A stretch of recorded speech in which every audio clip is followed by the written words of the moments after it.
दूसरा conic section शुरू करते हैं, है ना, एलिप्स।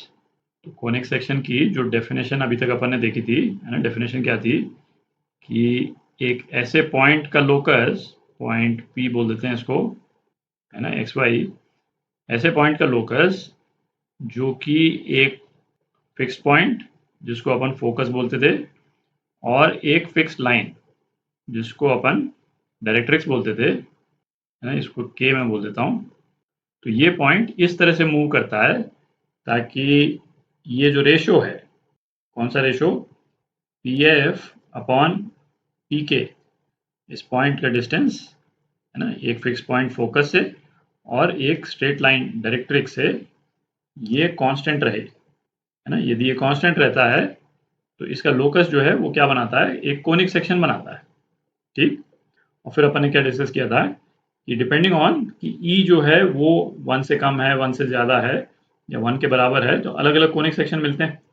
तो E जब 1 के बराबर होता है तो कोनिक सेक्शन अपने को क्या मिला था, पैराबोला। और पैराबोला अपन डिस्कस कर ही चुके हैं, ठीक है, प्रीवियस कोनिक सेक्शन अपन ने देखा। अब अपन एलिप्स कर रहे हैं, तो एलिप्स के केस में अपन ने क्या बोला था कि E जो है वो लेस देन 1 होता है। यदि E लेस देन 1 है तो अपने को जो शेप मिलेगा वो किसका शेप मिलेगा, एलिप्स का शेप मिलेगा, ठीक। और E ग्रेटर देन 1 है तो हाइपरबोला का शेप मिलेगा, है ना। इसके एलिप्स के बाद में करेंगे अपन हाइपरबोला।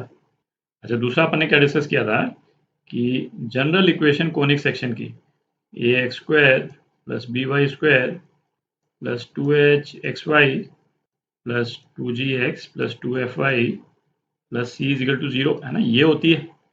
और इस केस में जैसे जैसे ये जो कांस्टेंट्स वेरी करते हैं, a b h बेसिकली, है ना, इससे डिसाइड हो जाता है कि ये इक्वेशन जो है किस कर्व को रिप्रेजेंट करती है ना, ये भी अपन ने देखा था।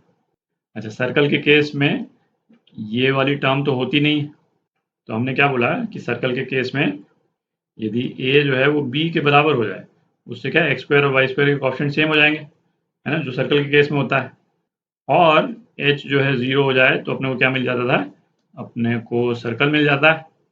और पैराबोला के केस में क्या रिलेशन होता है, एच स्क्वायर जो है AB, यदि ये रिलेशन होल्ड करे तो जो कोनिक सेक्शन है वो कौन सा है, पैराबोला।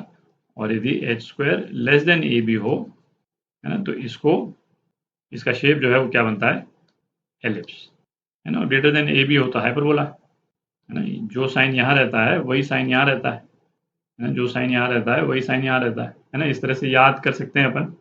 तो अब ऐसा करते हैं कि ये जो डिस्टेंस है ना, ये जो डिस्टेंस E यदि लेस देन 1 होता है तो किस तरह का शेप बनता है, और एलिप्स के शेप के जो कैरेक्टरिस्टिक्स हैं कुछ, है ना, उनको देखते हैं। और फिर एलिप्स की भी स्टैंडर्ड इक्वेशन अपन डिराइव करेंगे। जैसे पैराबोला के केस में अपन ने स्टैंडर्ड इक्वेशंस देखी थी, है ना, कौन कौन सी, y square is equal to 4ax, x square is equal to 4ay, है ना, और फिर माइनस साइन के साथ। तो इसी तरह से एलिप्स के केस में भी स्टैंडर्ड एलिप्स की इक्वेशंस हैं, उनको अपन डिराइव करेंगे, है ना, ये प्रॉपर्टी को यूज करके, ठीक। तो ऐसा करते हैं, एक पॉइंट लेते हैं पहले, एक पॉइंट P, और ये पॉइंट F इसको बोल देते हैं, है ना, फोकस। और जो स्ट्रेट लाइन जो डायरेक्ट्रिक्स होती है उसको इस तरह से ले लेते हैं। तो यदि ये पॉइंट इस तरह से मूव करता है, जिसमें इसको मैं K बोल देता हूँ, तो यदि ये पॉइंट इस तरह से मूव करता है कि ये जो है वो PF अपॉन PK, है ना, ये कांस्टेंट रहता है और लेस देन 1 रहता है, तो अपने को किस तरह का शेप मिलता है, अपने को एक एलिप्स का शेप मिलता है, ठीक है। तो एलिप्स का शेप बनाता हूँ मैं जरा एक बार। तो अपने को इस पॉइंट का लोकस जो है ना, इस तरह का एलिप्स के शेप के फॉर्म में मिलता है। तो अब ऐसा करते हैं, यहाँ से एक तो स्ट्रेट लाइन अपन ड्रॉ कर दें परपेंडिकुलर टू डायरेक्ट्रिक्स, ठीक। अच्छा, ये वाला जो पॉइंट है इसको A बोल देते हैं, इसको तो K ही रख लेते हैं, ठीक।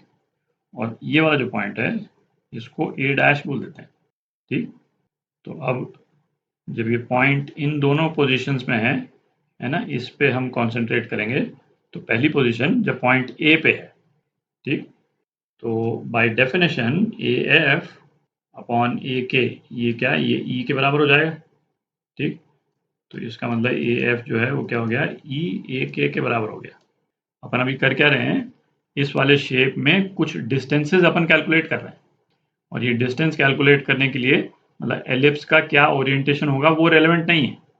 कहने का मतलब यदि कोऑर्डिनेट एक्सिस जो है सपोज इस तरह से बनी हुई है, तो ये एलिप्स जो है वो किसी भी शेप में हो सकता है, किसी भी ओरिएंटेशन में हो सकता है ना, इस तरह से भी हो सकता है, इस तरह का शेप भी ले सकता है, और स्टैंडर्ड एलिप्स जिसको अभी अपन देखेंगे इस तरह का शेप भी ले सकता है। पर अपन जो अभी डिस्टेंसेस कैलकुलेट कर रहे हैं वो एलिप्स के ओरिएंटेशन पे डिपेंडेंट नहीं है। तो कहने का मतलब क्या हो गया कि जो रिजल्ट अभी हम डिराइव करेंगे वो एलिप्स चाहे किसी भी ओरिएंटेशन का हो उस पर एप्लीकेबल होगा, है ना। एग्जैक्टली उसी तरह से जैसे पैराबोला के केस में, मतलब पैराबोला के केस में जो मेजॉरिटी रिजल्ट्स अपन ने डिराइव किए थे उसमें पैराबोला का शेप अपन ने क्या लिया था, ये शेप लिया था, ठीक। बट वहाँ पे मैंने मेंशन किया था कि यदि पैराबोला का ओरिएंटेशन चाहे जो हो, है ना, पैराबोला का सपोज ये ओरिएंटेशन भी हो जाता है, तो जितने रिजल्ट्स अपन ने इस वाले पैराबोला के लिए डिराइव किए वो इस वाले पैराबोला पे भी एप्लीकेबल होंगे, ठीक है ना। इन द सेंस कि जैसे आपका है ना लेटेस्ट रेक्टम है, लेटेस्ट रेक्टम की लेंथ जो है वो क्या होती है 4 है, यहाँ पे भी 4 रहेगी, यहाँ पे भी 4 रहेगी। फोकल कॉर्ड के जो एंड पॉइंट्स हैं, है ना, फोकल कॉर्ड के एंड पॉइंट्स, जैसे ये फोकल कॉर्ड है, सपोज ये फोकस है फोकल कॉर्ड, और फोकल कॉर्ड के एंड पॉइंट्स पे टेंजेंट हम बनाते हैं तो वो डायरेक्ट्रिक्स पे मीट करता है, ये रिजल्ट अपन ने निकाला था। तो वो इस वाले पैराबोला पे भी एप्लीकेबल है, इस वाले पैराबोला पे भी एप्लीकेबल है, ठीक। तो उसी तरह से जो रिजल्ट्स अपन इस वाले एलिप्स के लिए डिराइव करेंगे, इसका ओरिएंटेशन चाहे जो हो वो रिजल्ट वहाँ पे भी होल्ड करेगा, ठीक।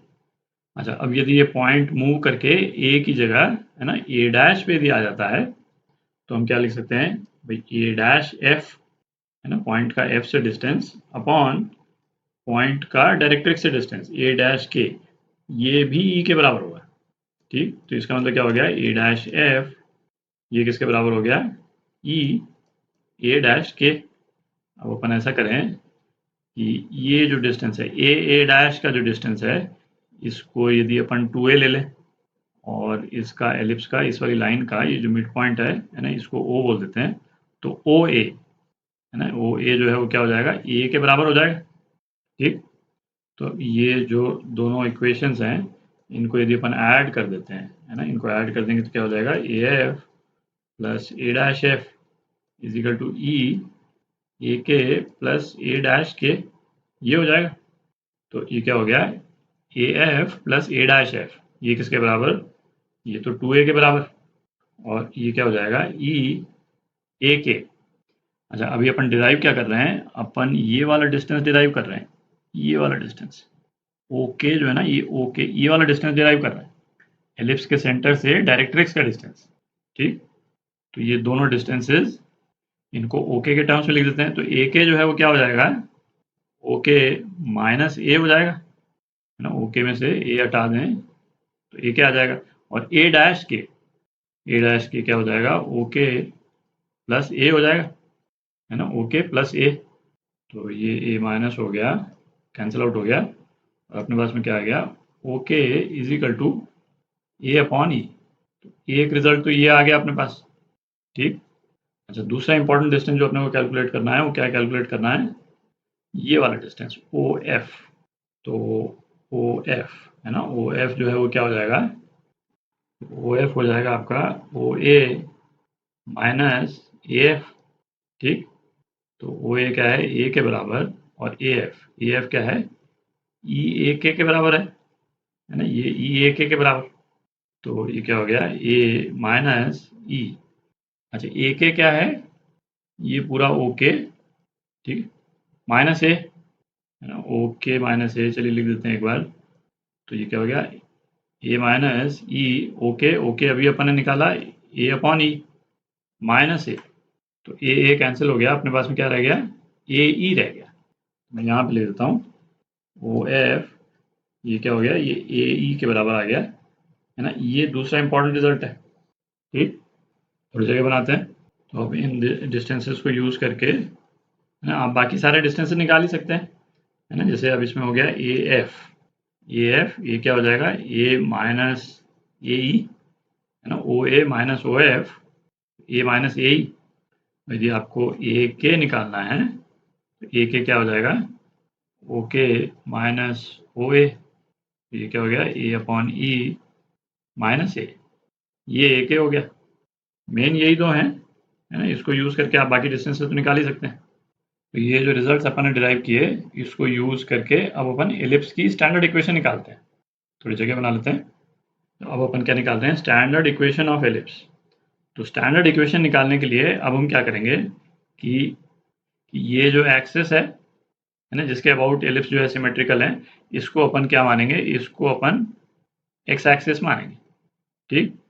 और ओ से ये परपेंडिकुलर, इसको अपन वाई एक्सिस मानते हैं। तो एलिप्स यदि इस ओरिएंटेशन में है कि एक्स एक्सिस और वाई एक्सिस उसके मिडिल से पास हो रहे हैं, तो उसको हम स्टैंडर्ड एलिप्स मानते हैं। तो स्टैंडर्ड एलिप्स की इक्वेशन निकालते हैं, बेसिकली पी पॉइंट का लोकस निकालते हैं अपन, है ना। पी पॉइंट के कोऑर्डिनेट्स को एक्स वाई यदि मैं बोल दूं, अच्छा इसको के की जगह मैं इसको एम बोल देता हूँ, है ना, डिफ्रेंशिएट करने के लिए एम है। तो अब इसमें देखें F P upon P M, है ना, ये क्या है, ये तो ई के बराबर। तो एफ पी जो है वो क्या हो गया, ई टाइम्स पी एम हो गया, एफ पी। और या फिर एफ पी स्क्वायर, ये क्या है, ई स्क्वायर पी एम स्क्वायर, ठीक। अच्छा ये वाला जो पॉइंट है, इसको यदि मैं पॉइंट बी बोल दूँ, ठीक, तो एफ पी स्क्वायर जो है वो क्या हो जाएगा, एफ पी स्क्वायर हो जाएगा F B square plus P B square हो जाएगा, is equal to E square P M square, ठीक। तो ये क्या हो गया, एफ बी, है ना, एफ बी क्या हो जाएगा, एक्स माइनस ओ एफ। और ओ एफ अपने को मालूम है किसके बराबर है, ए ई के बराबर, है ना, ये तो अपन डिराइव कर चुके हैं अभी। तो ये क्या हो गया, X minus A E square plus P B square, P B square क्या है, वाई स्क्वायर है, Y square is equal to E square P M square, है ना। पी एम बेसिकली क्या है, ये बी के बराबर है, पी एम जो है इसके बराबर है। तो बी के जो है वो क्या हो जाएगा, यहाँ पे लिख दूँ एक बार, है ना, बी के लिख रहे हैं अपन, जो क्या है ओ के माइनस ओ बी का स्क्वायर। तो ये क्या हो गया, एक्स माइनस ए ई का square plus Y square is equal to E square. अच्छा ओके, ओके तो अपन निकाल ही चुके हैं, क्या है, ए बाई ई के बराबर, है ना, ओके। और ओ बी, है ना, ओ बी क्या है, एक्स, एक्स का स्क्वायर।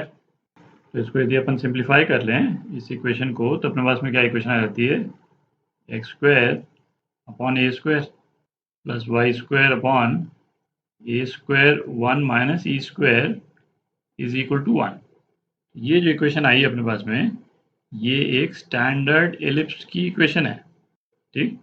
और इसको एक और फॉर्म में हम लिखते हैं, है ना, सबसे कॉमन फॉर्म कौन सा है, X square upon A square plus Y square upon B square is equal to 1, है ना। ये एलिप्स की इक्वेशन हो गई। और जहाँ पे बी स्क्वायर जो है वो क्या है, ए स्क्वायर 1 माइनस ई स्क्वायर, ठीक। ये भी इंपॉर्टेंट रिलेशन है। तो ये स्टैंडर्ड एलिप्स की इक्वेशन का डेरिवेशन हो गया, है ना। जेई में डेरिवेशंस तो आते नहीं है, तो ये मैंने पहले भी बोला है।